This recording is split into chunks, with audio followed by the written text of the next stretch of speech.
हम कारक प्रकरण का अध्ययन कर रहे हैं। उस कारक प्रकरण के अध्ययन के क्रम में इससे पहले हम द्वितीय विभक्ति के कर्म संज्ञा के कुछ सूत्र तथा द्वितीय विभक्ति के कुछ सूत्रों का अध्ययन कर चुके हैं। उसी क्रम में इस व्याख्यान में हम एक द्वितीय विभक्ति का जिसका सबसे ज्यादा विस्तृत विषय है, ऐसा विषय अकथितम च, इस सूत्र का अध्ययन करेंगे। अकथितम च देखने में लगता है बहुत सिंपल सूत्र है, लेकिन सबके दिमाग को हिला के रख देने वाला सूत्र है। इसमें कारण यह है कि 16 धातुएं और 16 उदाहरण आपको देखने। कितने देखने? 16 धातुएं, 16 उदाहरण। अभी चलते हैं, शुरुआत करते हैं अकथितम च। ये सूत्र आपने पहले कई बार पढ़ा होगा, हो सकता है बहुत सारी कंफ्यूजन अभी भी बनी हो, पर वो सारी कंफ्यूजन आज इस क्लास के बाद नहीं रहेगी, कहीं चली जाएगी। चलिए अभी शुरू करते हैं। अकथितम च।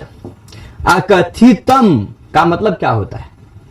न कथितम इति अकथितम, जो न कहा गया हो, जो न कहा गया हो वही तो अकथित है। तो आप देखेंगे इससे पहले कर्तुरीप्सिततमम कर्म सूत्र था 49 नंबर पे, ठीक है। कर्तुरीप्सित 49 या 50 पे, एक दो सूत्र पहले कर्तुरीप्सिततमम कर्म, वह कर्ता का ईप्सिततम कर्म होता है, ये बताया था। ये क्या कहता है? अकथितम च, उस सूत्र से कर्म की अनुवृत्ति ले, अकथितम च कर्म। तो इस पूरा सूत्र क्या होगा? केवल पूरे सूत्र में केवल कर्तुरीप्सिततमम कर्म सूत्र से कर्म की अनुवृत्ति आ जाएगी, तो पूरा यह सूत्र हो जाएगा अकथितम च कर्म। अकथित भी कर्म होता है, यही इस सूत्र का तात्पर्य हुआ। अब क्या होता है अकथित? किस तरह से होता है अकथित? कितने सारे होते हैं अकथित? क्यों इनकी कर्म संज्ञा की आवश्यकता पड़ गई? ये सारी बातें सीरियल वाइज वृत्ति से देखते हैं। आपको बता दें, कारक जो होता है वह हमारी विवक्षा, हमारे कहने की इच्छा के आधार पर होता है। ये बात मैं बार बार बोलता रहूंगा क्योंकि आपको बातें दृढ़ हो जाए। जैसे आप कहेंगे कि मैं कारक पढ़ता हूं, तो आपने क्या कहा? मैं कारक पढ़ता हूं। आपने अपने आप को कारक बनाया, अपने कर्ता बनाया। कारक हो गया कर्म, पढ़ने होगी क्रिया। पर आप चाहें तो ऐसा कह दें, कारक पढ़ा नहीं जा रहा है, कारक पढ़ा नहीं जा रहा, कारक को प्रदान करके बोल सकते हैं, या कहें कारक कठिन है, या फिर ऐसा कहेंगे कि मतलब आप जिस तरह से बोलना चाहेंगे उसको उस तरह से बोल सकते हैं। कारक दिमाग पकाता है ना, कर्ता बना दिया। तो यानी आपकी विवक्षा, आप उस कारक सरल लगता है, हो गया अलग, कर्ता बना दिया। या कारक पढ़ने से मन खुश होता है। किसी तरह से भी आप जो बोलना चाहें, आपको बोलना वही मैं कारक पढ़ रहा हूं, उसको किसी तरह से बोलकर अपने बोलने की इच्छा से आप उसको किसी दूसरे कारक के रूप में भी कन्वर्ट कर सकते हैं, बदल सकते हैं, है ना। यानी सबसे प्रमुख महत्व अगर किसी का है तो वक्ता के बोलने की इच्छा का। वक्ता जिस चीज को जिस ढंग से बोलना चाहता है उसको वह उस ढंग से बोल सकता है। मान लीजिए वक्ता की इच्छा न हुई,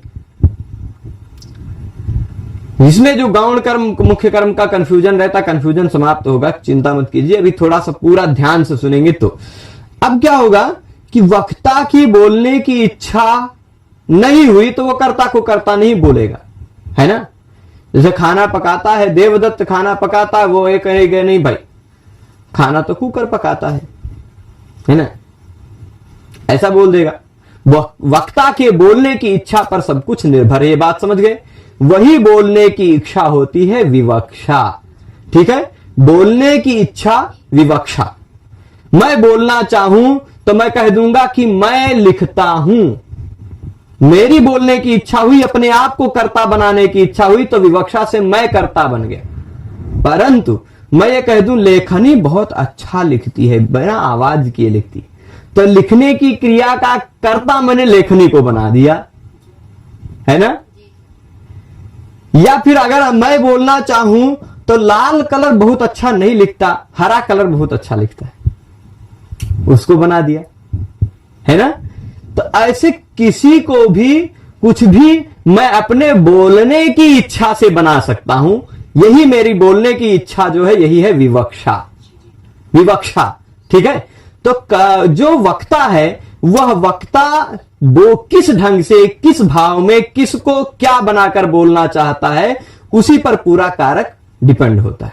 यहां अकथितम च जो सूत्र है, अकथितम च सूत्र अकथित बात कर रहा है। क्या कह रहा है? अकथित। अकथित मतलब अविवक्षित, जो कहने की इच्छा ना हो। मान लीजिए कोई कर्ता है, बोलने वाले ने चाहा कि मैं इसको कर्ता के रूप में नहीं बोलना चाहता हूं। कोई अपादान है, बोलने वाले ने चाहा मैं इसको अपादान के रूप में नहीं बोलना चाहता हूं, तो क्या वो अपादान अपादान रह जाएगा? मैंने उदाहरण दिया ना कि मैं लिखता हूं, करता हूं, पर मैंने बोलने की इच्छा हुई कि लेखन ही लिखती है, तो मैं करता नहीं रह गया इस क्रिया में, है ना। तो बोलने वाले की इच्छा, बोलने वाले ने चाहा कि मैं अपादान को अपादान के रूप में ना बोलूं, संप्रदान को संप्रदान के रूप में ना बोलूं, करण है उसको करण के रूप में ना बोलूं, अधिकरण है उसको अधिकरण के रूप में ना बोलूं, तो जो वह अविवक्षित यानी अकथित हो गया।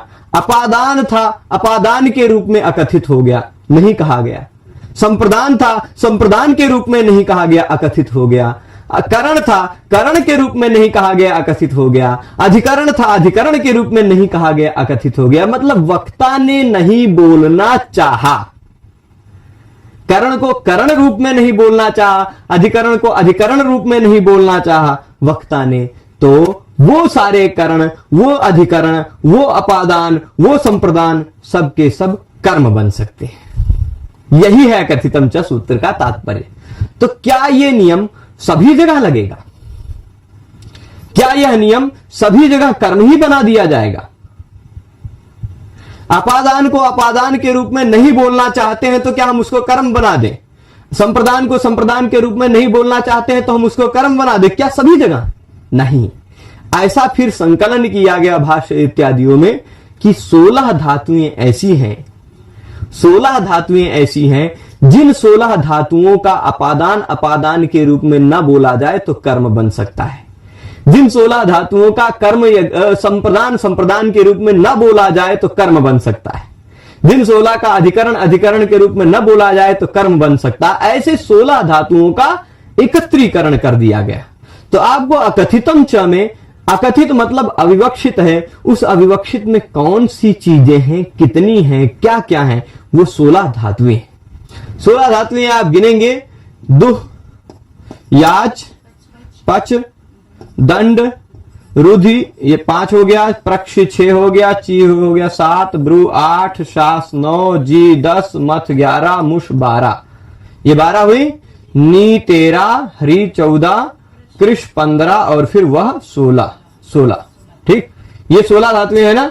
अब इसलिए मैंने बीच बीच में डैश लगाया है कि जिससे गिनने में आपको कोई कठिनाई ना हो, अन्यथा एक साथ जोड़ के भी लिखा जा सकता था। दुह्याच पच दंड रुधि प्रक्षी, दंड रुधि प्रक्षी हो जाता, दंड रुधि है ना, दंड रुधि प्रक्षी, चिब्रु शासु जीमथ मुषाम कर्मयुक्त स्याद कथितम तथा स्याद निहृकृष्वहाम।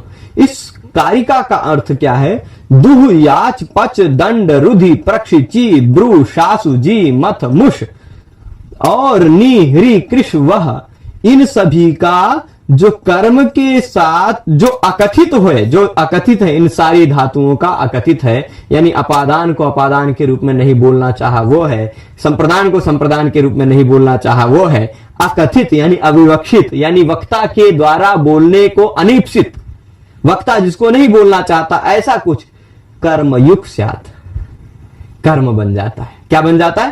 कर्म बन जाता है, वही इन 16 धातुओं में। तो आपको उदाहरण कितने मिलेंगे? 16। 16 धातुओं के उदाहरणों में 16 वाक्यों में मैं ये पूरी बात बताऊंगा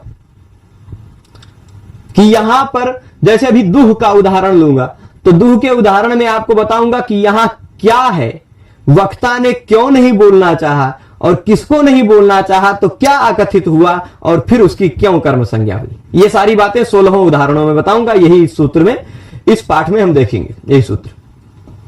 तो पहला उदाहरण क्या है? वैसे आपको ये सोच सकते हैं सामान्यतः क्या कहा, अपादानादि विशेषैरविवक्षितम कारकम कर्म संज्ञम स्यात्। वृत्ति में आप क्या देख रहे हैं, अपादानादि विशेषै।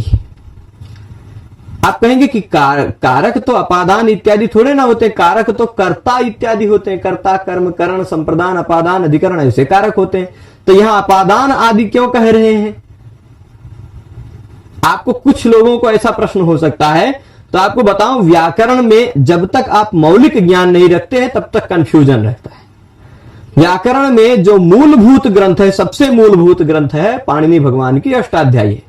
उस अष्टाध्यायी में सबसे पहले उन्होंने वैज्ञानिक क्रम का अनुसरण किया है, और उस वैज्ञानिक क्रम के अनुसरण में उन्होंने सबसे पहले अपादान कारक बताया है। कारके सूत्र आप देखेंगे पहले अध्याय के चौथे पाद के 25 नंबर के आसपास सूत्र मिलेगा। उसके तुरंत बाद क्या बताएंगे, ध्रुवम अपाये पादानम। सबसे पहले अपादान और अपादान के सारे सूत्र, फिर संप्रदान, फिर संप्रदान के सारे सूत्र, फिर करण, फिर उसके बाद करण के बाद उसी बीच में अधिकरण, फिर कर्म, फिर करण, ऐसे सारे, मतलब इधर उधर करके थोड़ा वैज्ञानिक, क्योंकि एक दूसरे से संबद्ध विषयों को जोड़ा जा सके, तो उन्होंने वो वैज्ञानिक क्रम किया है लाघव के लिए। तो इसलिए यहां अपादान इत्यादि कहा गया है। ठीक है, अपादान इत्यादि में मतलब अपादान इत्यादि सभी कारक, ऐसा मत लीजिएगा कि खाली अपादान अधिकरण दो ही आए, कर्ता कर्म करण संप्रदान नहीं आए, ऐसा नहीं। तो अपादान इत्यादि मतलब जो कोई भी विशेष कारक हैं,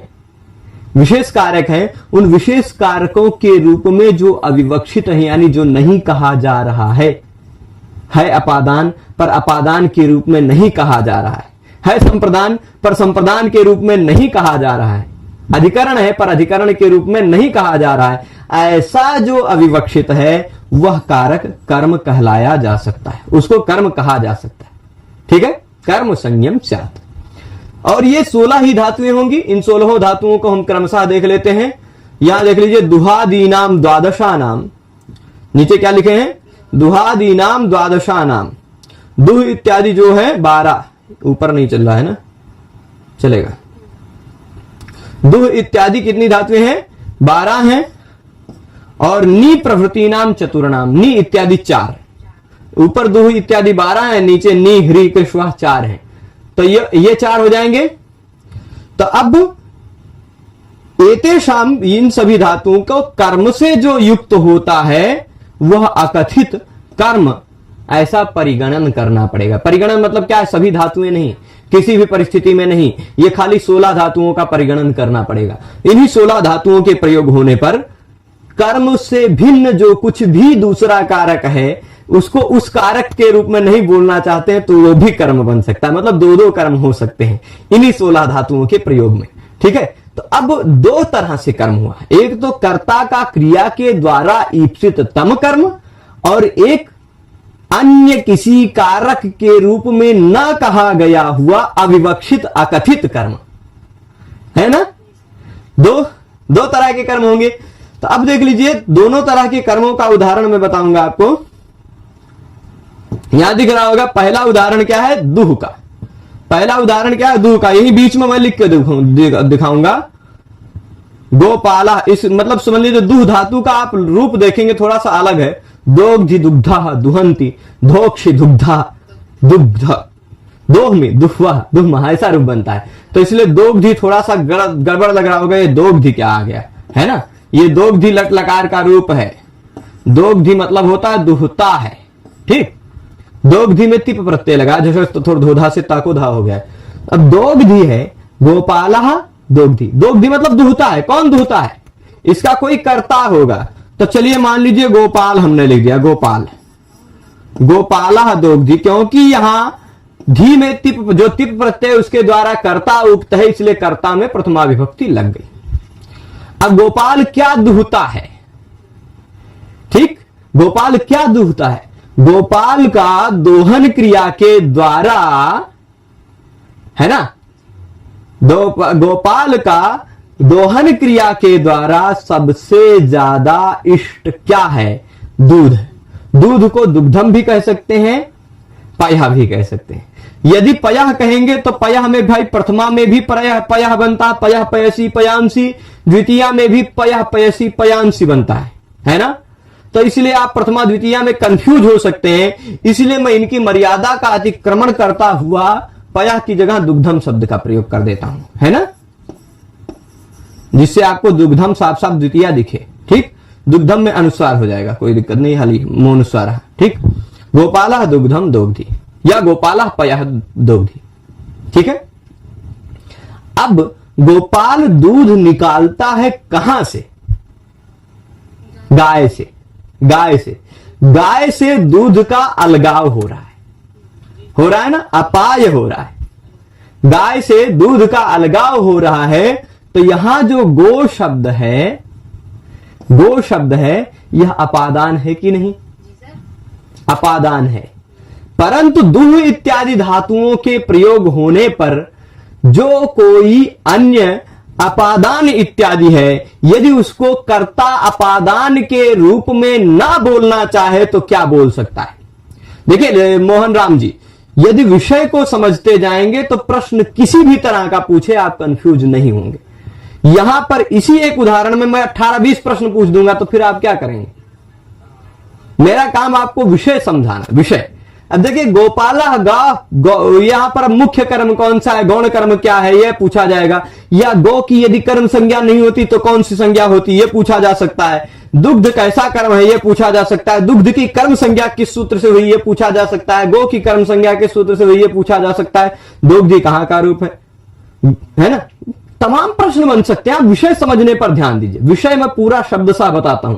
ठीक है, तो यहां क्या कह रहे हैं, दोग्धी यह लट लकार का रूप है। इस लट लकार के रूप के कारण कर्ता उक्त होने के कारण कर्ता में मान लीजिए हमने प्रथमा लगा दी। अब इस कर्ता का, गोपाल का, इस क्रिया कर दोहन की क्रिया के द्वारा सबसे ज्यादा इष्ट दुग्ध है। इसलिए कर्तुरीप्सित तमम कर्म, कर्तुरीप्सित तमम कर्म पहले के व्याख्यानों में हम पढ़ चुके हैं। कर्ता का क्रिया के द्वारा सबसे ज्यादा ईप्सिततम दुग्ध है, वह कर्म है।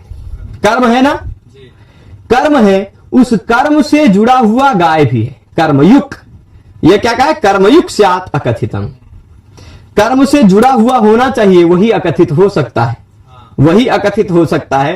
तो उस दुग्ध से जुड़े हुए है गाय, भले ही अपादान है, वह अपादान है। कोई वक्ता ने नहीं चाहा कि मैं इस अपादान को अपादान के रूप में बोलूं, तो क्या करेगा वक्ता? वक्ता ने नहीं बोलना चाहा अपादान को अपादान के रूप में, तो यह अपादान कर्म बन जाएगा। किस सूत्र से कर्म बन जाएगा? अकथितम च से कर्म बन जाएगा। तो कर्मणि द्वितीया से यहां भी द्वितीया लग जाएगा। गोपाला गाम दुग्धम दोग्धी अथवा गोपाला गाम पयः दोग्धी। ठीक, अब यहां पर बातें समझने वाली जितनी है वो सारी बातें फिर से मैं निष्कर्ष बता दूं। यह है कर्ता, यह है मुख्य कर्म, क्योंकि कर्ता का ईप्सिततम कर्म है। और यह था अपादान पर अपादान के रूप में नहीं बोला गया। बोलने वाले ने, वक्ता ने नहीं चाहा कि इसको मैं अपादान को अपादान के रूप में बोलूं, अविवक्षित हुआ, कर्म से युक्त था, अविवक्षित हुआ, अकथितम च से यह भी कर्म हुआ। इन दोनों शब्दों में द्वितीया विभक्ति कर्मणि द्वितीया से लगी।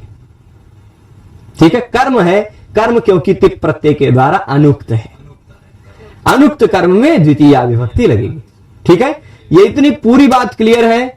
तो गोपाला गाम दोग्धी पयः में आपसे प्रश्न बन सकता है कि गोपाला गाम दोग्धी पयः में गाम की कर्म संज्ञा किस सूत्र से है? तो अकथितम च। परंतु गोपाला गाम दोग्धी पयः में पयः की कर्म संज्ञा किस सूत्र से? तो भले ही सूत्र में एग्जाम्पल दिखाई पड़ रहा है, पर आपको विषय क्लियर होना चाहिए कि कर्ता गोपाल है, दुग्ध दोह रहा है, उसका क्रिया के द्वारा ईप्सिततम दुग्ध है, पय है, उसकी कर्म संज्ञा कर्तुरीप्सिततमम कर्म से होगी। ये बात क्लियर होनी चाहिए। और यह मुख्य कर्म है, यह गौण कर्म है, अकथित कर्म। पहला उदाहरण दुह का क्लियर हो गया। याच धातु पर आते हैं। याच धातु का उदाहरण आप देखेंगे, किसी ने कहा था कि इसकी तीसरी लाइन फिर से बता दो। देख लीजिए, यहां 16 धातुएं लिखी, यहां 4, यहां 12। यह कह रहे हैं इन सभी धातुओं के प्रयोग में कर्म से जुड़ा हुआ जो रहता है वह अकथित हो सकता है। उसी तरह निहरी कृष्व धातु में भी। ठीक है, ये इतनी बात हुआ। अब इसके बाद याच धातु पर आ जाते हैं। वामना कर्ता, यद्यपि यहां उन्होंने खाली कर्ता का नहीं ग्रहण किया है, तो हम फिर भी हम कर्ता को लिख देते हैं जिससे क्लियर हो जाए।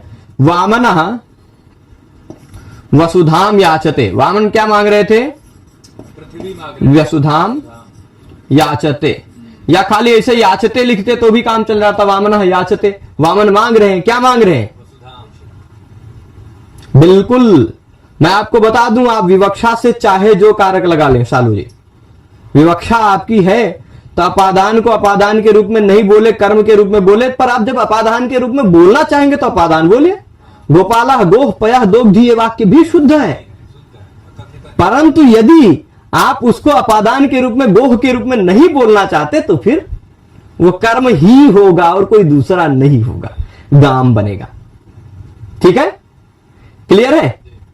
अब इसके बाद अब देख लीजिए, वामनः वसुधाम याचते। याचते है क्रिया, याचते क्रिया कर्तृवाच्य की एक वचन की क्रिया है, इसलिए इसका कोई कर्ता एक वचन में होगा। कर्ता उक्त हुआ, कर्ता प्रथमा, कर्तृवाच्य है। याचते, याच्यते नहीं है, याचते है। याच्यते होता तो कर्मवाच्य था, याचते है। ठीक है, अब याचते यह कर्तृवाच्य की क्रिया है। इस क्रिया का कर्ता वामन है। कौन मांग रहा है भाई? वामन मांग रहे। क्या मांग रहे हैं? 3 पद दो। स्वस्ति स्वागतम अर्थ्यहम वद विभो किम दीयताम मेदिनी दीयताम।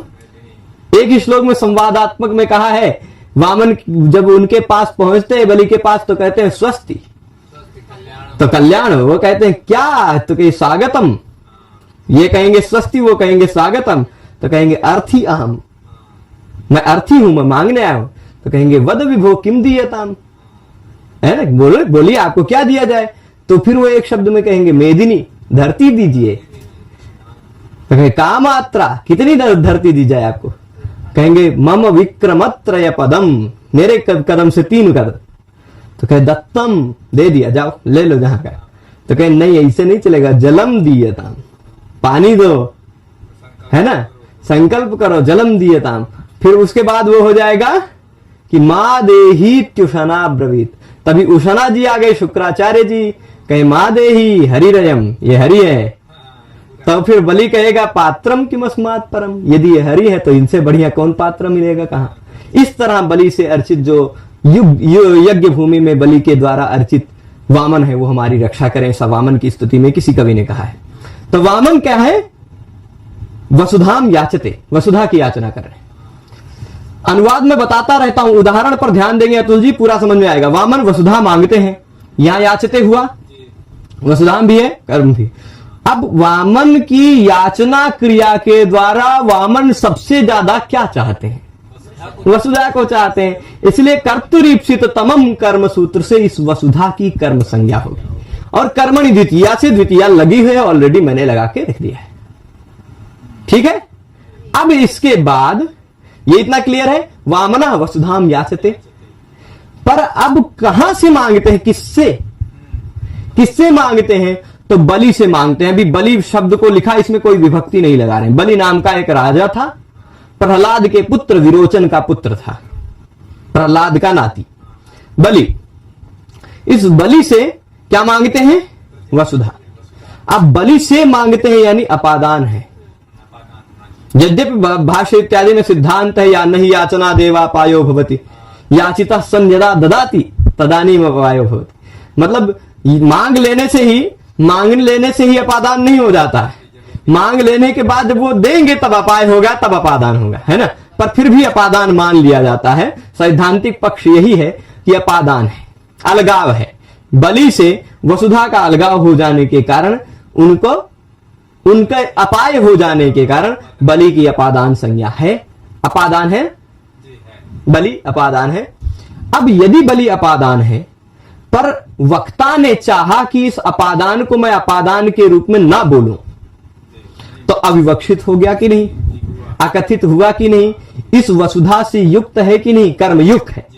कर्मयुक्त है, ऐसा अकथित ये भी कर्म बन जाएगा। और कर्मणि द्वितीया से द्वितीया विभक्ति इसमें भी लगी। तो बलिम याचते वसुधाम, यही बलिम वसुधाम याचते। ठीक है, अब यहां पर आप एक बात ध्यान दीजिएगा। कोई पूछ रहे किस परीक्षा के लिए, तो जिस भी परीक्षा में कारक प्रकरण लगा हुआ है, जहां भी आपको द्वितीया विभक्ति में यह सूत्र, द्वितीया विभक्ति के अंतर्गत कर्म कारक में यह सूत्र पढ़ना ही है। ये 16 उदाहरण समझने ही है। और इन 16 उदाहरणों को आज मैं जिस संकल्प से आया हूं कि चाहे जितना देर चले क्लास, लेकिन 16 उदाहरणों को मैं दिमाग में उतार के जाऊंगा। तो इसलिए यदि आप अंत तक जुड़े रहेंगे तो चल जाएगा। तो आप देख लीजिए, ये मुख्य कर्म हुआ। इस उदाहरण को फिर से निष्कृष्ट बता देता हूं, निष्कर्ष कि बलिम याचते वसुधाम में आप देखेंगे तो देखिए भाई, वसुधा क्या है? कर्ता वामन के याचना क्रिया के द्वारा ईप्सित तम है। कर्तुरीप्सित तमम कर्म सूत्र से इसकी कर्म संज्ञा हुई। कर्तुरीप्सित तमम कर्म सूत्र से इसकी कर्म संज्ञा हुई। कर्म संज्ञा इसकी हुई कर्मणि द्वितीया सूत्र से द्वितीया विभक्ति लगी। द्वितीया विभक्ति के लिए अलग नियम, कर्म संज्ञा के लिए अलग नियम, ध्यान रखिएगा। और बलि क्या है? पहले अपादान था, अपादान के रूप में अविवक्षित हुआ, अपादान के रूप में अकथित हुआ, क्या बन गया? कर्म बन गया। किस सूत्र से? अकथितम च। द्वितीया विभक्ति किस सूत्र से लगी? कर्मणि द्वितीया से लगी। कर्म है उसमें द्वितीया लगी, कर्मणि द्वितीया दोनों में। अच्छा, कर्मणि द्वितीया से द्वितीया क्यों लगी? क्योंकि यहां प्रत्यय के द्वारा कर्ता अर्थ उक्त है, कर्म अर्थ अनुक्त है, इसलिए। ठीक है, तो कर्म में द्वितीया, बलि में द्वितीया लग गई। दो कर्म है, ये मुख्य कर्म, ये गौण कर्म। मुख्य कर्म, गौण कर्म, क्लियर है? जो पहले किसी दूसरे कारक में रहा हो, उस कारक के रूप में अकथित हुआ हो, अविवक्षित हुआ हो, फिर कर्म बना दिया गया हो, वह गौण। और जो कर्ता का ईप्सिततम है वह मुख्य कर्म। ठीक है, यह भी उदाहरण क्लियर है। किसकी कौन सी सूत्र से कर्म संज्ञा है, किसके कौन से सूत्र से द्वितीय विभक्ति लगी, ये पूरा क्लियर हो गया। दुहयाच के बाद अब पच का उदाहरण ले लीजिए। पाचका पचती, पाचका नहीं, चलिए मान लीजिए पाचक की जगह पे देवदत्त नाम रख देते हैं, है ना?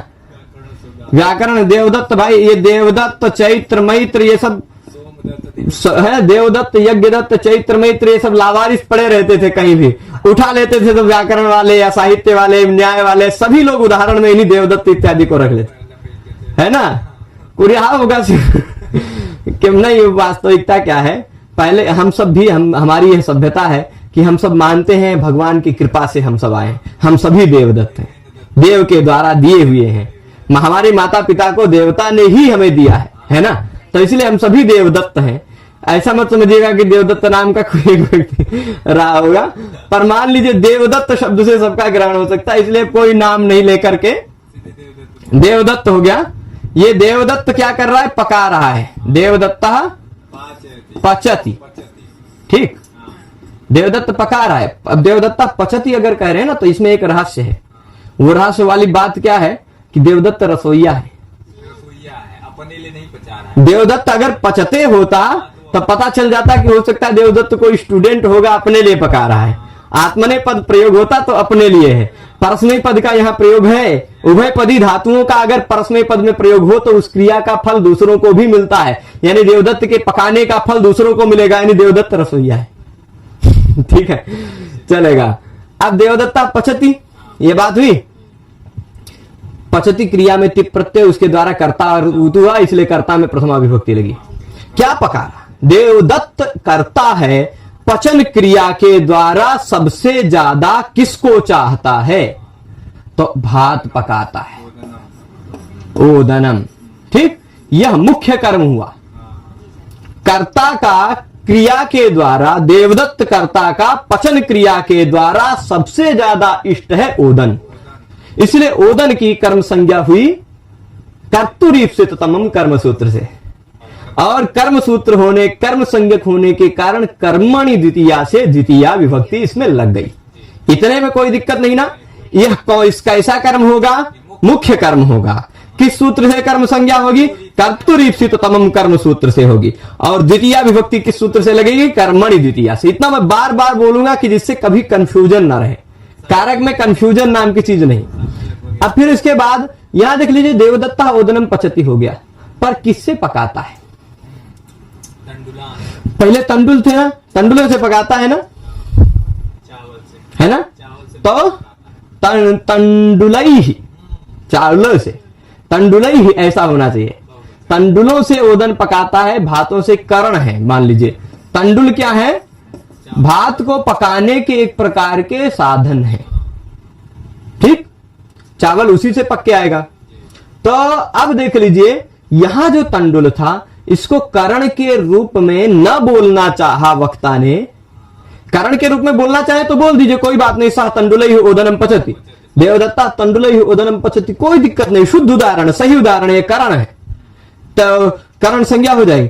परंतु यदि इस करण को करण के रूप में ना बोलना चाहे तो अविवक्षा हुई, कर्म करण को करण के रूप में न बोलना चाहे तो ये भी इस पच धातु का है ना, इसलिए कर्म संज्ञक हो जाएगा। कर्म संज्ञक हो गया, कर्मणि द्वितीया से द्वितीया विभक्ति लगेगी। अब बताइए तंडुल मतलब एक तंडुल से बनाता है कि ढेर सारे तंडुल होंगे? एक कण नहीं रहेंगे ना, तो बहुत सारे रहेंगे, तो द्वितीया का एक वचन थोड़े ना लगेगा, बहुवचन का प्रत्यय लगेगा, तंडुलान, ढेर सारे तंडुल होंगे ना, तंडुलान ओदनम पचति हो जाएगी, चलेगा। इसके बाद पूछ रहे 8 बजे वाली क्लास कैसे करें? 8 बजे वाली क्लास रोज होती है, वो आपको लाइव रिकॉर्डेड क्लास है, वो कभी हम रात में 12 बजे भी बैठ के रिकॉर्ड कर देते हैं, कभी कहीं कभी भी किसी समय पर, वो आपको 8 बजे मिल जाया करती है, वो मिलेगी, उसको देख लेना होता है बस, और क्या है। अपादानादि विशेषैर्विवक्षितम, ये हो गया ना, दुह याच दंड, ये पच हो गया, पच हुआ। इसके बाद आ जाइए दंड धातु, दंड। अब देख लीजिए, कोई अपराधी लोगों को दंड देता था ना, दंडयति, दंडयति, कौन दंडयति? राजा। मान लो राजा पहले के समय में दंड देता था, आजकल के समय में जज, न्यायालय, ठीक, न्यायाधीश कर देते, ठीक है, न्यायाधीश दंडयति, चौरान। ठीक है। अब न्यायाधीश कितना दंड देता है? या न्यायाधीश नहीं, इनकम टैक्स डिपार्टमेंट वाले दंड देते हैं, जुर्माना चलेगा मान ली, ठीक है, या तो राजस्व वाले ही, चलिए राजा को ही, राजा से ही दंड दिलवा देते हैं। राजा दंड देता था पहले, तो कितना दंड देता था? तंडुल क्या है ये पूछ रहे? तंडुल मतलब होता है चावल के कण, चावल के कण, ठीक है, वो तंडुल होते हैं। तो राजा दंडयति, ये तात्पर्य होगा, यहां पर दंड दिया जाता था। पहले के समय में अलग अलग प्रकार के दंड होते, अर्थ दंड होते थे, है ना, अर्थ दंड होता था, फिर मृत्यु दंड होता था, कारावास दंड होता था, ऐसे बहुत प्रकार के दंड होते हैं। भाई एक मृत्यु दंड दे दिया, क्या करता वही तो बता रहे हैं नीलम जी अभी जो कर रहा वो देखते रहिए, देखते रहिए। फिर देखिए क्या है, कर्म संज्ञा करता है, ठीक है। यहां पर देखिएगा बहुत सारे प्रकार के दंड होते हैं, पर अब मान लीजिए कोई बहुत ज्यादा बड़ा अपराध नहीं है, पैसे का दंड देंगे, अर्थदंड, जुर्माना, ठीक है, जुर्माना। तो अब देखिएगा ये जुर्माना जो दे रहा है राजा दंडयति, राजा दंड दे रहा है, कितने का जुर्माना दे रहा है? दंड इस क्रिया के द्वारा, है ना, दंड क्रिया के द्वारा राजा का सबसे ज्यादा अभीष्ट क्या है? शतम, है ना, 100 रुपए का दंड दे रहा है। मान लो पहले के समय में 100 रुपए ही बहुत ज्यादा है। शालू जी, ये जाने कैसे कि बोलने की इच्छा है कि नहीं है, ये सिचुएशन आपके ऊपर डिपेंड करता है, ठीक। यहां आप ऐसे जान के ही रखिए कि बोलने की इच्छा नहीं है। यहां 2 सिचुएशन बोल रहे हैं, मैं दोनों सिचुएशन बता रहा हूं। अगर वक्ता बोलना चाहता है तो वो अपादान अपादान ही रहेगा, वह करण करण ही रहेगा।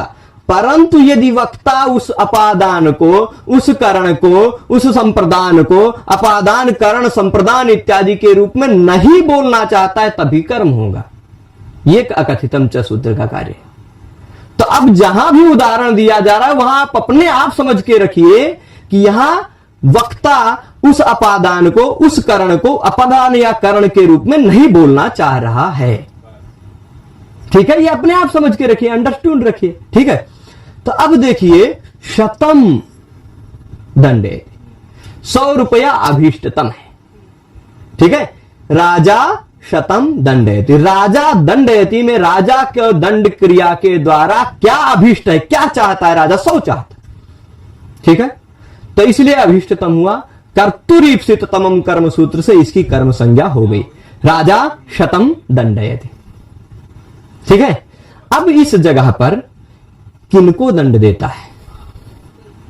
है ना, जिनको दंड देगा उनसे 100 रुपया लेगा ना, तो 100 रुपया लेगा यानी उनसे 100 रुपए का अलगाव होगा। अपाय होगा, अपादान है, गर्गेभ्यः होना चाहिए। गर्ग गोत्र के ब्राह्मण लोग हैं, गर्ग गोत्र के ब्राह्मण लोग हैं, कुछ अपराध किए होंगे तो उन गर्ग गोत्र के ब्राह्मण लोगों को गर्गान, गर्ग गोत्र के ब्राह्मणों को 100 रुपए का दंड कर देंगे। ठीक, अब गर्गेभ्यः होना चाहिए था। गर्ग जो अपादान है वो एक नहीं है, गर्ग नहीं है, बहुत सारे गर्ग गोत्र के लोग हैं, तो वो एक नहीं अनेक हैं। वो जो है उनसे 100 रुपए का अलगाव होगा उनसे, इसलिए अपादान होना चाहिए, अपादान होना चाहिए था। पर अपादान को अपादान के रूप में नहीं बोलना चाहा वक्ता ने, तो वह वक्ता इसको कर्म के रूप में भी बोल सकता है। गर्ग अनेक है इसलिए गर्गान, रामान की तरह। ठीक है, स्पष्ट है। यहां पर यह जो कर्म है यह अकथितम च सूत्र से कर्म है, गौण कर्म है। यह जो कर्म है यह कर्ता का तो ईप्सिततम है, ईप्सिततम कर्म है। दोनों क्लियर है। इसके बाद दंड के बाद आ जाते हैं रुधि, प्रक्षि इत्यादि पर। रुधि, रुध धातु है। यहां देख लीजिए, फिर से हम ले लेते हैं गोपाल को। गोपाल है कर्ता, गाय को रोकेगा, है ना, रुणद्धि। रुधि धातु में लट लकार में रुणद्धि रूप बनता है। आप भाई सबसे धातु रूप जो आपके नेट जेआरएफ इत्यादि परीक्षाओं में धातु रूप भी लगे हुए हैं, कहीं अगर रुद्ध धातु लगा तो सबसे खतरनाक रूप ही ऋषि का चलता है। रुणद्धि, रुंधा, रुंधंती, रुणत्सि, रुंधा, रुंध, रुणध्मि, रुंध्वा, रुंध्मा। अब कहीं उस और लकारों में तो बहुत गजब, अरुणद, अरुणद, अरुणत, 3 रूप बनते हैं। अरुंधाम, अरुंधन, अरुणद, अरुणध, अरुणः, अरुंधम, अरुंध। बहुत विचित्र द्वित भी होते हैं, द्वित नहीं भी होते, बहुत सारे विचित्र रूप बनते हैं। तो रुणद्धि ये क्या है, रुंध, रुध धातु है, वो रुणद्धि बन जाता है। ठीक, मूलता धातु है रुध। रुधादिभ्या स्नम से स्नम आके स्नम का न बिचों में घुस जाता है, तो रू ध जो था वो रू न ध बन जाता है, नाकोणा हो जाता, ऋणध बन जाता है। उस पर ती प्रत्यय लगा, ऋणधति, ऋणधि, ऋणधि बन जाता है। ठीक है, तो तिप प्रत्यय है यहां पर। लट लकार का प्रथम पुरुष एक वचन रूप है। ठीक है ना। अब यहां पर क्या है, गोपाल ऋणधि। गोपाल आवरण कर रहा है, रोक रहा है। ठीक है, गोपाल रोक रहा है। गोपाल का रोकने की क्रिया के द्वारा सबसे ज्यादा इष्ट क्या है? रोकने, किसको रोक रहा है? गाय को रोक रहा है, तो गाम रुणद्धि। करता है गोपाल, रोक रहा है, गायें इधर उधर भाग रही हैं तो रोकेगा ही, है ना। तो अब गोपाल है, रोक रहा है, उसके रोकने क्रिया के द्वारा इष्टतम है कर्तुरीप्सिततमम कर्म गाम, है ना। इस ईप्सिततम कर्म हो गया यह गाम, गाम रुणद्धि। और फिर इसके बाद गोपाल गायों को कहां रोक रहा है? व्रज में, व्रज क्षेत्र है ना, व्रज क्षेत्र है भाई, वृंदावन व्रज का क्षेत्र, तो वहां व्रज क्षेत्र में रोक रहा है। व्रज क्या होगा? आधार है, अधिकरण है। यहां आधार है, अधिकरण है। इसको आप साफ साफ बोलना चाहें, यदि आपकी विवक्षा है, यदि आप बोलना ही चाहते हैं इसको वास्तविक रूप में, तो आप गोपाला व्रजे गाम रुणद्धि कह सकते हैं। शुद्ध है वाक्य, कोई दिक्कत नहीं है। परंतु ये 16 धातुओं में रुणद्धि जो है ना, ये इन 16 धातुओं की लिस्ट में आता है। इन 16 धातुओं की लिस्ट में कर्म से युक्त जो और कोई अपादान इत्यादि है, यदि उसको हम अपादान इत्यादि को अपादान इत्यादि के रूप में नहीं बोलना चाहते हैं, तो वह जो अपादान इत्यादि वो कर्म बन जाता है। तो अगर इस व्रज जो अधिकरण है, इस अधिकरण को अधिकरण के रूप में हम नहीं बोलना चाह रहे हैं, तो यह क्या बन गया? कर्म। कर्म में कर्मणि द्वितीया से फिर द्वितीया लग गई। ठीक, तो व्रजम, व्रजम गाम रुणद्धि, वहां रुणद्धि की जगह अवरुणद्धि उपसर्ग लगा के भी कर दिया। उदाहरण यहां देख लेंगे आगे क्या, गर्गान सतम दंडयति के बाद है व्रजम अवरुणद्धि गाम। उदाहरण आगे के पेज में उसको लगा दिया है हमने, है ना, व्रजम अवरुणद्धि गाम। रुद्ध के बाद पृक्ष धातु था, पृक्ष का पृच्छति। ठीक, कर्ता जोड़ते जाते हैं, लिखा ही है इसी में। अब थोड़ा सा स्पीड, ये वीडियो बिल्कुल प्राइवेट हो जाएगी, क्योंकि सब चीजें हमेशा के लिए यूट्यूब पर मिलती रहेंगी, तो फिर यहां के संस्था का खर्चा कैसे चलेगा, है ना। तो इसलिए आप सब ऐसा मत सोचे कि सब कुछ हमेशा मिलती रहेगी। आप ये खाली जो लोग ऐप में जुड़े हैं उन लोगों के लिए बनाया जा रहा है, लेकिन आप सब भी इसका लाभ उठा सके इसलिए यहां लाइव दिया जा रहा है। ठीक है, आप सब इसका लाभ उठा सकते हैं, इसलिए नियमित होना आप सबकी जिम्मेदारी है। रोज शाम को 7 बजे से अगर लाइव क्लास जारी है तो रोज शाम को 7 बजे आपको एकाग्र होकर बैठना चाहिए, है ना। संस्था आपके बारे में भी सोच रही है निःशुल्क, लेकिन उसके बाद फिर संस्था के अभ्युदय के लिए आपको कुछ सशुल्क भी तो होना चाहिए ना। संस्था का अभ्युदय संस्कृत का ही अभ्युदय है, ये भी समझिएगा, और संस्कृत का ही कार्य हो रहा है। तो अकथितम च कहता है, तब इसको बता रहे थे, इसमें मानवकम पंथानम पृच्छति। पृच्छति मतलब पूछना, पूछता है। अब कौन पूछता है भाई? पथिक। रास्ता पूछ रहा है तो कौन होगा? पथिक पूछ रहा है। ठीक, पथिका पृच्छति, है ना। पथिक पूछता है, इस पूछने की क्रिया का कर्ता हो गया पथिक। पथिक क्या पूछ रहा है? पथिक का पूछने की क्रिया के द्वारा इष्टतम है पंथा, मार्ग। इसलिए कर्तुरीप्सिततमम कर्म से पंथा की कर्म संज्ञा होगी। पथिन शब्द की पंथानम उसमें कर्मणि द्वितीया हो गई। ठीक, तो मानव पथिका पंथानम पृच्छति। ठीक है, अब किससे पूछता है? जिससे पूछ रहा है वो अपादान है। यहां भी वही पक्ष उठाया गया है, नहीं प्रश्नादेव अपायो भवति, पृष्ठः यदा यदोत्तरम ददाति तदानीम अपायो भवति। पूछने के बाद जब वह उत्तर देता है तो उससे उस विषय का अलगाव होता है, बोलता है। आख्यातोपयोगी इत्यादि में भी वक्ता की अपादान संज्ञा होती है। तो फिर वो मानवक है, अपादान है, क्योंकि मानवक से पूछ रहा है, मानवक से पूछ रहा है ना। अब मानवक से पूछ रहा है यानी मानवक है अपादान। उस अपादान को वक्ता ने अपादान के रूप में नहीं बोलना चाहा तो वह अकथित हुआ, वही कर्म हो गया। अकथितम च सूत्र से इसकी कर्म संज्ञा हुई। अकथितम च सूत्र से कर्म संज्ञा हो गई, हुई ना। चलेगा, इसके बाद आगे चलते हैं। यहां पर मुख्य कर्म पंथानम, गौण कर्म ये हो गया। आगे देखते हैं, रुधि पक्षी के बाद ची धातु। ची का चिनोति होता है, यहां उदाहरण अवचिनोति दिया। ची है, उसके बाद ब्रू है। ची ब्रू शास जी मत मुश, इतने बचे। ची ब्रू शास जी मत मुश, 6 बचे हैं अभी ये, और 4 वो 12 उदाहरण, 6 4 10 उदाहरण बचे। हमने 16 में से 6 उदाहरण देख लिए, 10 अभी बचे हैं। अब थोड़ा, क्योंकि 6 उदाहरणों में हम समझा चुके हैं वही चीजें, तो वही चीजें बार बार आ रही, इसलिए थोड़ा सरल हो जाएगा। अब भाई फलानी चिनोती, चिनोती है मान लीजिए, ठीक है, चुनता है। चिनोती मतलब, अब चिनोती मतलब चुनता है। कौन चुनता है भाई? मान लीजिए वन रक्षक है, वन रक्षक, जंगल का रक्षक, जंगल का पालक रखते हैं ना लोग, तो वन रक्षक अवचिनोती, वन रक्षक चुन रहा है, अवचयन कर रहा है। क्या चुन रहा है भाई? तो उसको चुनने की क्रिया के द्वारा सबसे इष्ट है फल, फल चुन रहा है ना। मान लीजिए शबरी है, शबरी चुन रही थी फल, वो शबरी वाला उदाहरण ज्यादा अच्छा रहेगा। वन रक्षका की जगह पे शबरी रख दे, है ना, तो शबरी ज्यादा सही रहेगा। शबरी चिनो, अवचिनोती, शबरी चुन रही है। क्या चुन रही है? शबरी का उस चयन क्रिया के द्वारा सबसे ज्यादा इष्ट क्या है? इष्टतम क्या है? कर्तु इप्सिततमम कर्म। ये मक्षिका जी आ गई हैं। हाँ, तो चलेगा, यहां पर देखते हैं, शबरी फलानी अवचिनोति, शबरी किम करोति? फलानी अवचिनोति।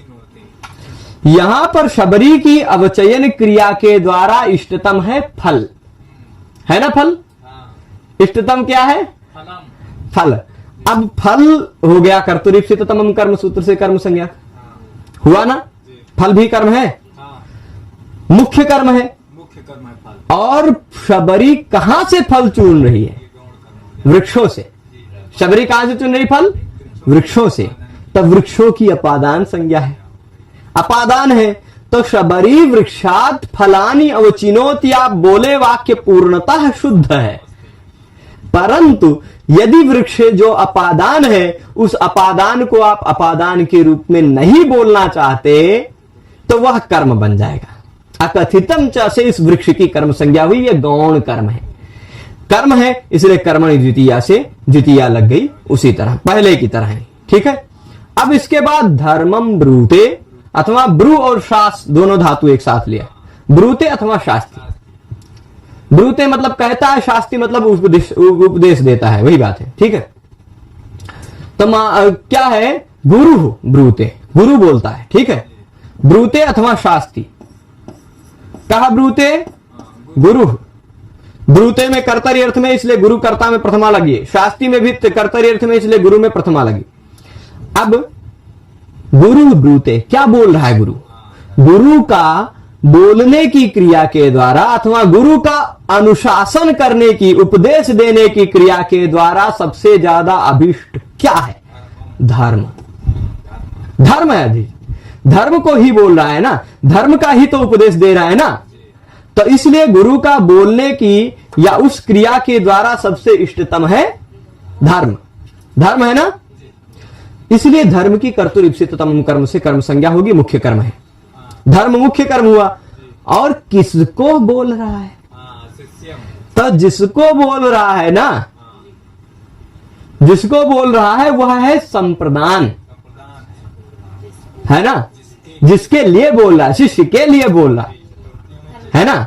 अहम तुभ्यम हितम वदामि, मैं तुम्हें हित बोल रहा, तुम्हारे लिए हित बोल रहा। तो अब यह जो मानवक है, यह गुरु मानवकाय धर्मम ब्रूते बोलेंगे तो संप्रदान में चतुर्थी लगाकर बोल सकते, कोई दिक्कत नहीं, सही है। यहां जैसे मैंने बताया वृक्षात होता तो भी वाक्य सही है, अपादान है, अपादान के रूप में बोले कोई दिक्कत नहीं। परंतु यदि अपादान को अपादान के रूप में नहीं बोलना चाहे, यहां जो संप्रदान है, इस संप्रदान को हम संप्रदान के रूप में नहीं बोलना चाहे, यह अकथित हो गया, अपने स्वरूप में अकथित हुआ। तो जो कुछ भी अकथित होता है इन 16 धातुओं के प्रयोग में, वह कर्म हो जाता है। तो अब मानवक अकथित हुआ, यानी मानवक हो गया कर्म। कर्म हुआ ना, पूरी तरह से क्लियर है।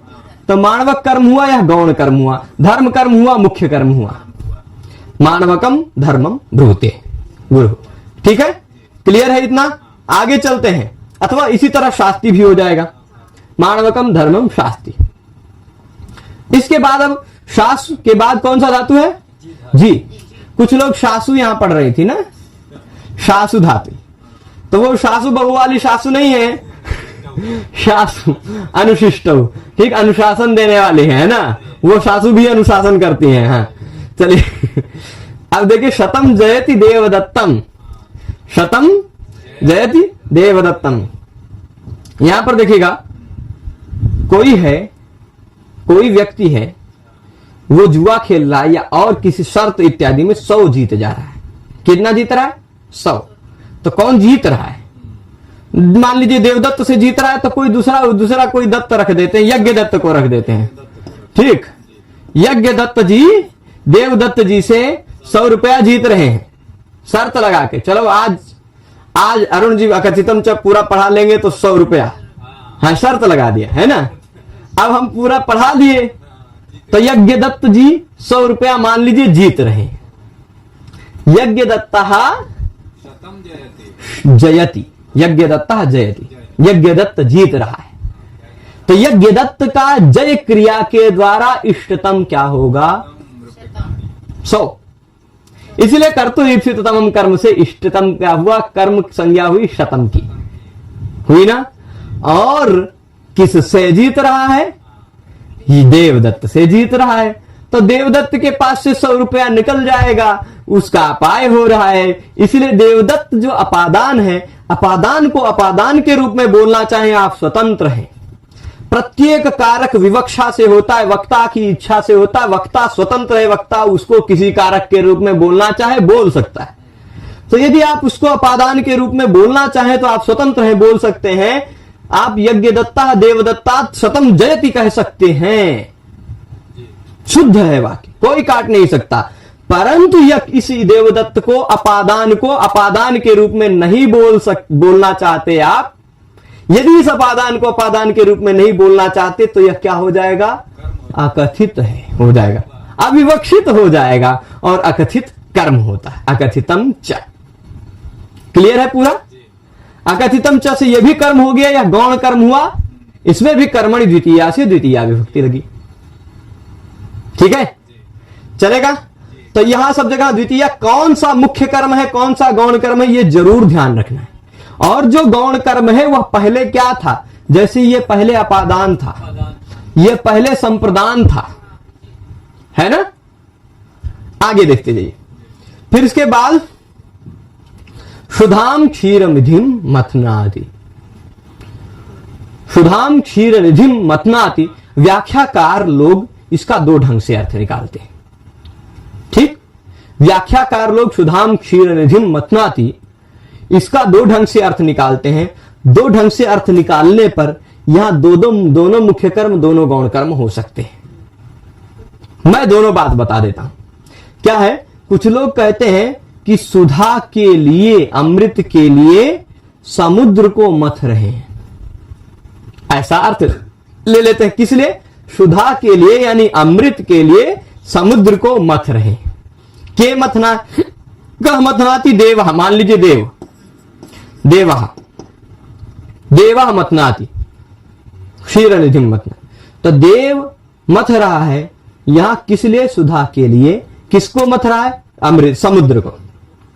ऐसा अर्थ लेते हैं। अथवा कुछ लोग ऐसा लेते हैं कि क्षीर निधि से अमृत को मथ रहा है, ऐसा भी अर्थ ले सकते हैं ना, क्षीर निधि से अमृत को मथ रहा है। पर मेरा मानना क्या है कि सुधा के लिए क्षीर निधि को मथ रहा है, ये वाला अर्थ ज्यादा सही। ठीक, तो आप क्या कहेंगे? देवः मथनाति, देव मथ रहा है। मथने की क्रिया के द्वारा सबसे ज्यादा इष्ट क्या है उसको? समुद्र, क्योंकि मंथन किसका करेगा? समुद्र का। तो इसलिए यह हो जाएगा इष्टतम मुख्य कर्म। अगर उसको ऐसा अर्थ लेते हैं कि क्षीर निधि से अमृत को मथ रहा है, ऐसा अर्थ लेंगे तो भाई देव का मथन क्रिया के द्वारा इष्ट क्या हो जाएगा? अमृत। सुधा हो गया अविवक्षित, मतलब अपादान हो जाएगा। तो उस दृष्टि से, एक दृष्टि से यह अपादान भी हो सकता है और मुख्य कर्म भी हो सकता है, एक दृष्टि से यह संप्रदान भी हो सकता है, मुख्य कर्म भी हो सकता है। तो जब आप मान लीजिए इसको संप्रदान को संप्रदान के रूप में नहीं बोलना चाह रहे हैं, सुधा यही क्षीर निधिम मथनाति नहीं बोलना चाह रहे हैं, तो सुधाम क्षीर निधिम मथनाति हो जाएगा। या फिर अथवा ऐसे सुधाम क्षीर निधे है मथनाति, ऐसा कह के सुधाम क्षीर निधिम मथनाति कह सकते हैं। ठीक है, तो ये थोड़ा सा एक स्पेशल उदाहरण है जहां का व्याख्याकार लोग अपनी समझ के आधार पर दोनों तरह का अर्थ लेते हैं, और दोनों तरह का अर्थ लेना उचित भी, संभव भी है। अमृत के लिए समुद्र को मथता है अथवा समुद्र से अमृत को मथता है, दोनों अर्थ लिया जा सकता है ना। तो समुद्र से अमृत को मथता है या कहेंगे तो समुद्र अपादान है, और अमृत के लिए समुद्र को मथता है तो अमृत हो गया संप्रदान, है ना। तो दोनों को अविवक्षित मान सकते हैं, दोनों को भी यहां कर्म संज्ञा हुई, पर दोनों स्थिति में एक को मुख्य एक को गौण कर्म माना जाएगा। मेरा मानना है कि आप सुधा को मुख्य कर्म मानिएगा। ठीक है, चलेगा। इसके बाद आगे चलते हैं। देवदत्तम शतम मुष्णाति, मुष्णाति मतलब होता है चुराता है, चुराता है, चोर भी आया भाई, है ना।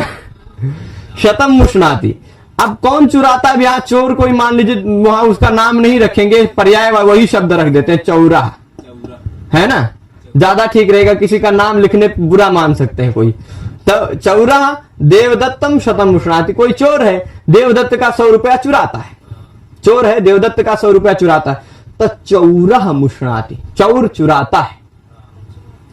उस चोर का चोरी क्रिया के बाद, चोर का चोरी क्रिया के द्वारा, चोरी क्रिया के द्वारा सबसे ज्यादा अभिष्ट क्या है? 100 रुपए, है ना। तो कर्ता का क्रिया के द्वारा ईप्सिततम है सत, वह हो गया कर्तुर ईप्सिततमम कर्म से कर्म संज्ञा हुई, कर्मणि द्वितीया से द्वितीया लग गए। अब किसका 100 रुपया चुराता है, किससे 100 रुपया चुराता है? देवदत्त जो अपादान था वह अपादान भी कर्म बन गया। हाँ, ज्यादातर अपादान है। आप 12 उदाहरण में 7-8 उपादान रहेंगे। विकास जी कह रहे हैं मेरा नाम लिख दीजिए। विकास जी ऐसा नहीं है, आपका नाम क्या लिखेंगे? आप तो हमारे परिचित है, विशेष हैं, है ना, वैयाकरण है आप। अब चलेगा ग्राम मजाम नयति हरति वहति कर्षति। कर ये बात ना, नी हरि कृष वह चारों धातुओं का एक ही एग्जाम्पल दे दिया। ठीक, चारों धातुओं का एक ही उदाहरण दे रहे हैं। क्या क्या? अजाम ग्रामम नयति, अजाम ग्रामम हरति, अजाम ग्रामम कर्षति, अजाम ग्रामम वहति। ठीक, अब मान लीजिए कोई व्यक्ति है गांव में अजा को ले जा रहा है, अथवा गांव से अजा का हरण करते हुए ले जा रहा है, अथवा गांव में अजा को खींचते हुए ले जा रहा है, या गांव में बकरी को ढोते हुए ले जा रहा है, वहन करते हुए। कंधे पे उठा के लेके चल जाते हैं ना बकरी को, वहन करते हुए ले जा रहा है। ठीक है, अब कोई भी चीज कर रहा हो, वो कौन होगा? कौन होगा? मान लीजिए सोमदत्त सोमदत्त देवदत्त इत्यादि को ना लेकर के किसी एक मानवक को ले लेते हैं। मानवक है ना, सोमदत्त देवदत्त बकरी कहां पालन करेंगे? है ना, चलेगा चलेगा। मानवक है कोई, मानवक मतलब कोई बच्चा है ना। अब वह बच्चा किस समुदाय का है, कैसा है, ये नहीं बताया जा रहा। तब मानवकः अजाम ग्रामम नयति, मानवकः नयति अथवा मानवकः हरति अथवा मानवकः कर्षति अथवा मानवकः वहति। तो इस मानवक का जो कर्ता है, उस कर्ता का नयन क्रिया के द्वारा, वहन क्रिया के द्वारा, हरण क्रिया के द्वारा, या कौन सा नयन हरण वहन खींचना, ले जाने की क्रिया के द्वारा, या ले जाना, हरण भी ले जाना ही होता है, खींचना या ढोना, इन सारी क्रियाओं के द्वारा क्या इष्टतम है, किसको ले जा रहा है, किसका हरण कर रहा है, किसको खींच रहा है, किसको ढो रहा है? अजा। तो अजा यानी बकरी हो गई मुख्य कर्म, है ना, मुख्य कर्म हो गई अजा, है ना। तो अजा की हो गई कर्म संज्ञा, कर्तुरीप्सिततमम कर्म से कर्मणि द्वितीया से द्वितीया लगा दी। पर कहां पर ले जा रहा? ग्राम, जो अधिकरण है ना। ग्रामे अजाम नयति, ऐसा भी प्रयोग करिए, कोई दिक्कत नहीं। ग्रामे अजाम हरति, ग्रामे अजाम कर्षति, ग्रामे अजाम वहति, कैसा भी प्रयोग करिए, कोई दिक्कत नहीं है। परंतु वह जो ग्राम अधिकरण है, उस अधिकरण को अधिकरण के रूप में यदि आप नहीं बोलना चाहते, तो वह अधिकरण कर्म बन जाएगा, ग्रामम हो जाएगा। वह अकथितम च से कर्म होगा, अकथित कर्म होगा। ठीक है, गौण कर्म होगा। तो इस तरह से हमने देखा 16 धातुओं में, ये जो है ना, इन 16 धातुओं के प्रयोग में, 16 धातुओं के प्रयोग में, ये बता दे रहा हूं, 12 दुह याच पच दंड इत्यादि और 4 निहरी इत्यादि, ये इन 16 धातुओं के प्रयोग में क्या है अंतर? वो थोड़ा सा अंतर वो कर्म वाच्य परिवर्तन में वो आता है। गौणे कर्मणि दुह्यादे प्रधान निहरी कृष्वहाम, वो चीजें आपको इस परीक्षा में काम में नहीं आएंगी, है ना। तो इसलिए उसको नहीं बताएंगे। यदि आप विस्तृत पढ़ना चाहते तो ओझा गुरुजी ने विस्तार से पढ़ाया है, कारक प्रकरण संस्कृत गंगा ऐप पर भी उपलब्ध है, वो देख सकते हैं। तो अब देखेंगे, अब मैं बता रहा था कि यहां पर इन 16 धातुओं के प्रयोग में जो भी अपादान है या संप्रदान है या अधिकरण है या करण है, इन्हीं 4 का उदाहरण मिला और किसी का उदाहरण नहीं मिला, है ना। अपादान, संप्रदान, करण, अधिकरण, इन चारों के 4 हैं। इन चारों में से कोई एक है 16 धातुओं के प्रयोग में, और वह इन चारों में से जो कोई एक है, करण, अधिकरण, अपादान, संप्रदान, वह यदि करण के रूप में नहीं बोलना चाह रहा है कर्ता, अधिकरण को अधिकरण के रूप में नहीं बोलना चाहता है, संप्रदान को संप्रदान के रूप में नहीं बोलना चाहता है, अपादान को अपादान के रूप में नहीं बोलना चाहता है, तो द्वितीया कर्म हो जाएगी, उसकी कर्म संज्ञा होने के कारण द्वितीया विभक्ति हो जाएगी। अब इसके बाद बिल्कुल विशाल जी कह रहे हैं, मान्या भवद्भिः उदाहरणानि उक्तानि तानि बहुवचने वचनं कथम नहीं। चलिए, सारे उदाहरण को हम बहुवचन में बदल देते हैं। कह रहे हैं कि जितने उदाहरण हमने कहे हैं, सभी उदाहरणों को बहुवचन में बोला जा सकता है क्या? बिल्कुल बोला जा सकता है। देखिए, जैसे यहां गाम दोग्धि पयः, अब पयः नहीं, पयः क्या है? गाम, पयः एक वचन है, पयांसी, है ना। तो गाय दूध बहुत सारी हो जाएंगी, बहुत सारी दूधों को दूह रहा है है ना। लेकिन गोपाला है, गोपाला, या फिर कर्ता को बहुवचन में ले जाएंगे, गोपाला गाम पया दुहंती, गोपाला दुहंती, ऐसा कर दीजिए। आप कर्ता के हिसाब से क्रिया को ले जाना है तो कर्ता में बहुवचन करके क्रिया को बहुवचन कर दीजिए, या कर्म को ही बहुवचन करना है तो क्रिया में कोई परिवर्तन ही नहीं करना, कर्ता में कोई परिवर्तन ही नहीं करना, वो कर दीजिए। इतना तो सामान्य नियम पता होना चाहिए, ठीक है। अब आपको मैं बता दूं, मथ के उदाहरण को फिर से बताने को कहा है। मथ का उदाहरण थोड़ा सा अपवाद है, मथ का उदाहरण थोड़ा सा अपवाद है, इसलिए क्योंकि इसका आप दोनों उदाहरण ले सकते हैं, दोनों अर्थ ले सकते हैं। मथता है, समुद्र को मथता है, किसके लिए? अमृत के लिए समुद्र को मथता है। इस दृष्टि से देखेंगे तो आपको लगेगा मंथन क्रिया के द्वारा इष्टतम यही है ना। परंतु यदि दूसरा अर्थ आप लेना चाहते हैं, समुद्र से अमृत को मथता है, ऐसा अर्थ लेंगे तो दूसरा हो गया, कोई दूसरा मुख्य हो गया, कोई दूसरा कौन हो गया, है ना। तो यहां दोनों दृष्टि से देखा जा सकता है, दोनों दृष्टियों से हमारे व्याख्याकारों ने अर्थ बताया है। पर फिर भी आप इनमें से, आप, मैं बोल रहा हूं सुधा को मुख्य कर्म मान लीजिए, क्योंकि अमृत के लिए पूरा बवाल हुआ था, तो सुधा यही क्या है? क्षीर निधि मथनाती, क्षीर निधि को सुधा को गौण कर्म मान लीजिए, संप्रदान, और इसको क्षीर निधि का मंथन हो रहा है। मंथन क्रिया किस पर आश्रित हो रही है? व्यापार पर आश्रित। मथन क्रिया का जो व्यापार है वो व्यापार आश्रित है फल, इस पर, क्षीर निधि पर, है ना। तो इसलिए क्षीर निधि मुख्य कर्म होगा, ठीक है। मुख्य कर्म क्षीर निधि, वो गौण कर्म सुधा, ठीक है, चलेगा। तो इस तरह से हमने 16 उदाहरण देखे। अब इसमें खाली अंतिम निष्कर्ष एक जो बातें बताई है वो क्या है? अर्थ निबंधने यम संज्ञा। यह जो संज्ञा है इन 16 धातुओं के ही प्रयोग में नहीं, इन 16 धातुओं के अर्थ वाली कोई दूसरी धातु भी होगी तो भी हो जाएगी। जैसे याचते था उसके जगह पे भिक्षते हो तो भी चल जाएगा, बलिम भिक्षते वसुधाम, है ना। यहां ब्रूते था, ब्रूते की जगह पे भाषते, अभिधत्ते, वक्ति, कथयति इत्यादि हो तो भी चल जाएगा, है ना। अब दूसरी चीज क्या करें? कारक होना चाहिए। जो कारक है, अपादान इत्यादि के रूप में जो नहीं कहा गया है, ऐसा कारक कर्म बन जाता है ना। ऐसा अधिकरण हो, ऐसा अपादान हो, ऐसा कर्म हो, कर्म नहीं, ऐसा अपादान, ऐसा संप्रदान, ऐसा अधिकरण, ऐसा करण, ये कारक ही कर्म बनते हैं। कारक के सिवाय कोई दूसरा कर्म नहीं बन सकता। जैसे माणवकस्य पितरम पंथानम पृक्षति, यहां पितरम की कर्म संज्ञा हो गई, पंथानम की भी कर्म संज्ञा हो गई, पर माणवकस्य ये कारक नहीं, ये संबंध है, इसकी कर्म संज्ञा नहीं हुई। यही हुआ निष्कर्ष। तो आशा करता हूं ये सारे उदाहरण आप सबको समझ में आए होंगे। यह अंतिम कुछ बातें हो ज्यादा महत्वपूर्ण नहीं थी। आप इस अकथितम च सूत्र में इतना ध्यान दीजिएगा कि यह जो 16 धातुएं हैं, एक व्यक्ति ने प्रश्न किया कि भाई 12 को अलग और निहिरिकृष्वा को अलग क्यों रखा, तो उसकी भी बात है। कर्म वाच्य में, वाच्य परिवर्तन में प्रधानता अप्रधानता अलग हो जाती है। वाच्य में दुह इत्यादि धातुओं के प्रयोग में गौण कर्म में प्रथमा विभक्ति लगती है, और निहिरिकृष्वा धातु के प्रयोग में प्रधान कर्म में प्रथमा विभक्ति लगती है, इसलिए उनको अलग अलग किया गया है।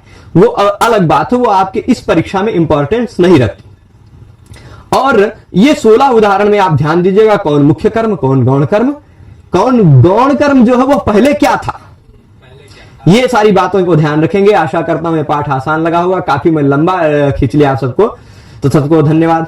नमः संस्कृताय।